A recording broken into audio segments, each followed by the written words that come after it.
asalaamaaleykum wa rahmatullahi wa barakaatuhu gannaaw ba nu amee ndigal ci sunu xalifa Cheikh Sidi El Mokhtar Mbacke ci kilifteefu Cheikh Mouhamadul Moustapha moom Serigne Mahamad Mbacke Taïf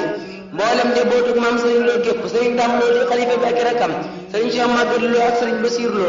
ñoo ànd ak waa daara jamaatul xidma ci njiite seen rakk Serigne Mbacke Lo moom Baye Serigne Lo ak Serigne Thiar Serigne Iliman Lo ak njaboot bu jigéen gi ñoo maasi ànd di woote bisub alquraan karim bi nu baaxoo amal ak di ca fàttaliku maam Serigne Lo ñoo ngi ko yëgal booy mbokk yi ak xarit yi ak soppe yi ak wëlër yi ak taalibe yi rawatina nag dong yi nga xam ne ñoo mas a jaar foofu ci daara ji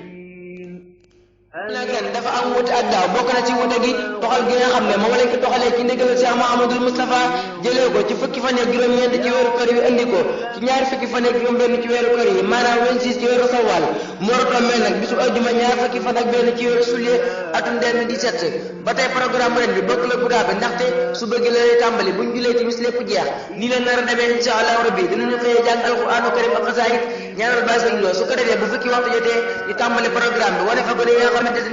ñoom moo ko ci daara ji bu 3 heures jotee ñu pause ba dul di ajjuma ba ñëw joxe xéewali bëccëg gi insha allahu rabbi bu 3 heures jotee ñu eggale programme bi dina am ay way ay taalif ak i waxtaan ak i discours la ca gën a neex mooy sonal ba nga xam ne ñoo ngeen ko fa waajalal exposition bu rëy dana fa am boo xam ne fas nañu faa xamle lu bëri ci liggéey daara bi ak daara ji ba tey dem danañ fa xamle